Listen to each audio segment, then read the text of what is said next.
Welcome to the bold analysis, ladies and gentlemen. 1 month after Miguna came back in the country, the mission failed and Janyando has been forced to head back to Canada. And in this video today, I want us to look at what was the real mission. Kindly subscribe to our channel, click our notification bell, and also like our video. I also want to humbly request you to like our video, please, to promote the channel. I've been away. I think for some 2 days I've only been doing 1 or 2 videos, so I'm trying to catch up. So the more you support, I know I'm going to get back to my feet. Profit. When Miguna came back, there were only 2 missions. His mission was different, was not coherent with William Ruto's mission. And because of that incoherence, that's why they fell out. And Ruto, personally, after facilitating his comeback, realized that there is nowhere they could go with Miguna. I am saying this because Miguna is going back just 1 month after being around, and I saw him saying in Twitter that Kenyans should not criticize him for leaving the country or leaving home, because even William Ruto is traveling abroad. There were 2 missions that Miguna had. The first mission was Miguna expected that because Ruto had a very bitter venom from the start of his reign against former President Uhuru Kenyatta and his allies, he was successfully going to use his trouble story or his case to hit Matiang'i and some of the people that worked with President Uhuru Kenyatta, because according to him, that would best serve the interest of William Ruto. Little did he know that 6 days before his comeback on 20th October, all the cases that he had filed against Matiang'i, Kibisho, and other people that worked with President Uhuru Kenyatta were dropped. And they were dropped and he was not noticed. He didn't know. So that was the first mission. And that mission was very, it was laid bare. The trap was there because from the very first week William Ruto came into government, there was already disbandment of SS unit. There were reports of arrest of Kinoti. There were reports of going after Murathe and Girongos and Atuoli. And so even you could easily see that if I come back and now start my cases, and because I will do my cases, of course I'll be taking Uhuru Kenyatta's allies to the court, that is going to serve the interests of President Ruto. Little did he know that that was not the intention. I've always believed with what people and some analysts used to say, that Ruto doesn't just do things for the sake of doing. Everything that President Ruto does, something in the behind motive.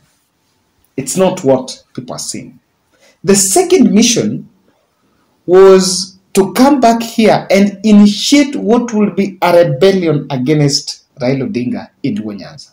Now, that rebellion, who was it going to help? Of course, to his interest is that I want to dethrone Raila. I want to liberate the Luo nation. But how does liberating Luo nation help William Ruto? Because what William Ruto also knows is when Miguna becomes the big person he wants to be in Luo nation, he will of course going to be another disturbance, or rather a movement on his presidency. So he came out with those two motives. And I want to tell you why the first one failed.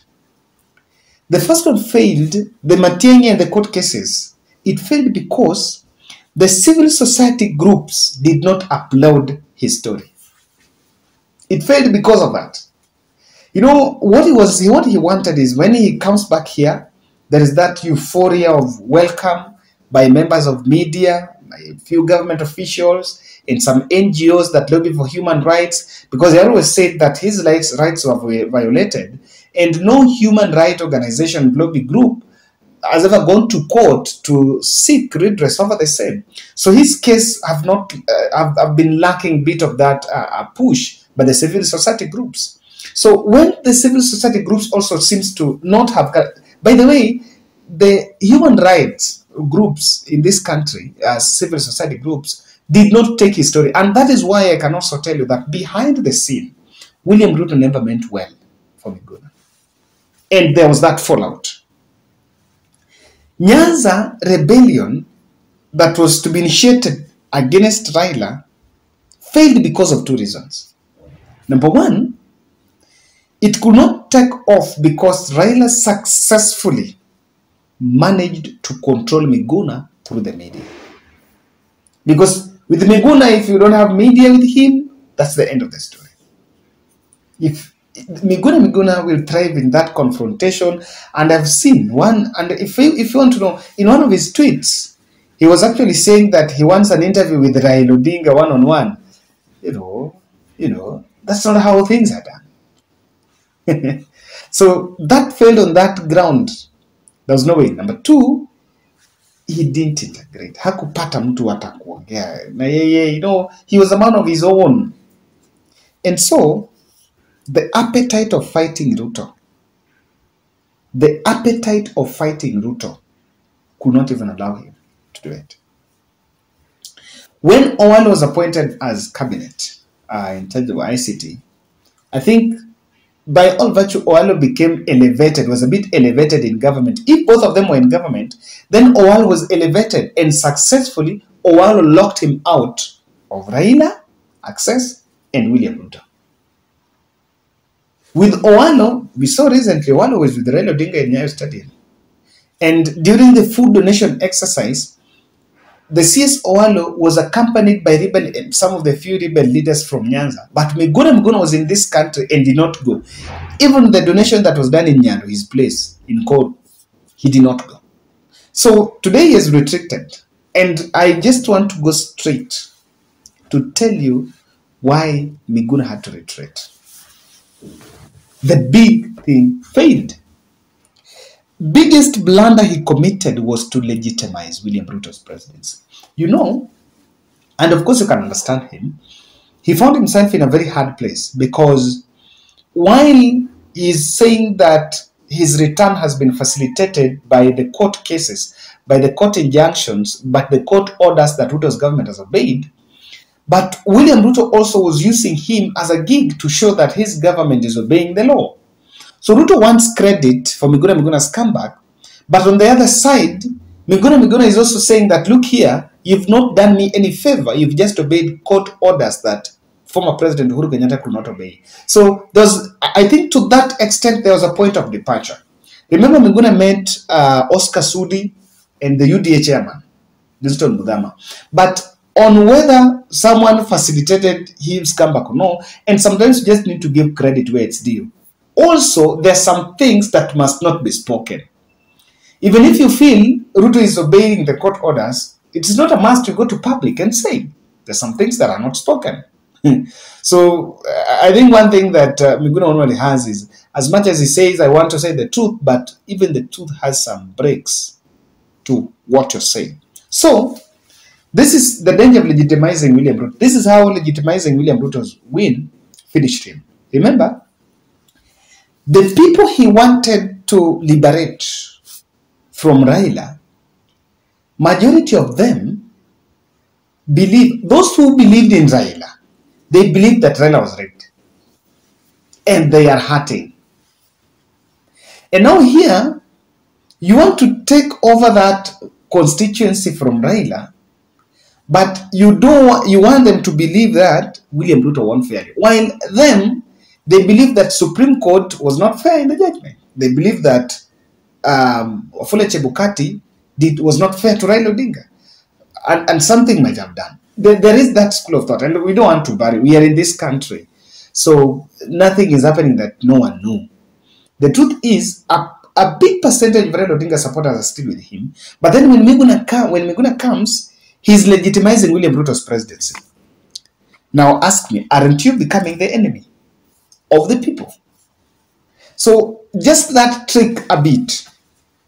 I think if he wanted to take over the voting constituency of Raila, which is not only Nyanza, and that is the blunder that he made. Raila, it's not about Nyanza. Raila got votes in Western, in Central, in Nairobi, in Mombasa, in Northeastern. So when he was speaking to The Voice, speaking to Nyanza, it's about the whole country. But then, when you legitimize William Ruto, you seem to have gone to the enemy of the same people you wanted to liberate. So that, a bit of it, what he needed to do is just to come back, and if you swift, you have to join the liberation. You have to join that, because he said, his story up until 2018 was on electoral injustice. And he believed that 2018, Raila won. He says himself, he said while speaking in Kemu that he swore in Raila because Raila won. So now he comes back, and the same story is repeated, and then you say, things are fine. That was a big trap that even Ruto laid for him. So number two, the media was successfully found his story very stale. Miguna's story was stale because he never reinvented himself. Many people ask, why do you think Raila is in the newspaper headlines? I have many newspapers here, quite a number of newspapers here. And you will see that out of the 5 days, I just want you to look at this. You'll either see Raila, Ruto, Uhuru. Raila, Ruto, Uhuru. Now, Raila has kept on getting the coverage, and that's what has propelled Raila to remain relevant all through and any political move he gains, because he knows how to reinvent himself. Everyone knew Miguna is going to use the words despot, Uhuru Kenyatta, Raila Odinga, Odinga family. Those things are stale. It's stale. You needed to reinvent. And what will stop you from bringing a reconciliatory tone? So that you gather those who support William Ruto and those who support Raila. And it become a middle ground. Say, look here, what has mattered to me is wrong.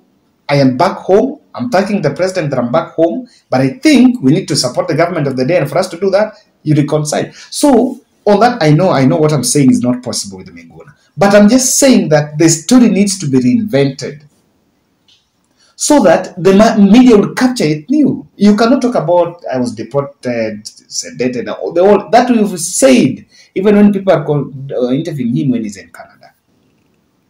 And Miguna never thought beyond abusing Raila. Why? He didn't think outside the box. What I'm saying is, this country is facing problems. We had issue of insecurity. No, it was just about Raila.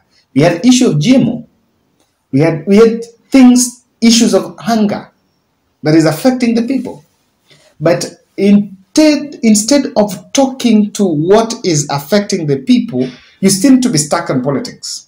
What will stop you from gathering, bring some few organizations and consolidate a team, even get Ruben Kigame, get some veteran politicians around and sit down and say, today we're doing this press conference, we're giving a solution in fixing this and that. You must give a solution. He didn't have a solution, and the few solutions that he had were Western solutions that are just copy-pasted. The story of saying UK is doing this, or Canada is doing that, US is no, or London is doing this. That is not how it works. You must give a solution here. So people lacked the touch. He lacked the touch. There was nothing, and in fact, there was no strategy. Even the liberation thing did not have strategy. You know why? When he brought back peeling back the mask, even though it was state-sponsored for political malice. That's my opinion, though. So it could help him to go sell the book in Mombasa, no Nairobi, Kisumu. There was, but sasa sahizi angefanya nini? He went to Kisumu, visited family. I think was in some part of Homa Bay a bit. Then came back to Nairobi. I never saw him in Mombasa. I never saw. He never even went to visit some people that are going dying of hunger somewhere. You know, you just need to be with the community. If you're not with the community, you lack the touch. I don't know. But that's my thought. You can add into that the poor strategy for liberation. You cannot liberate people on Twitter the whole day. I know social media has a lot of power, but it can't be there. You must be with people. That's my bold take, and you can tell us also in your opinion, what do you think went wrong? This analysis should help me, but when he comes back, I believe that he's one of the people, he's one of the leaders that when well organized can really tilt the scales.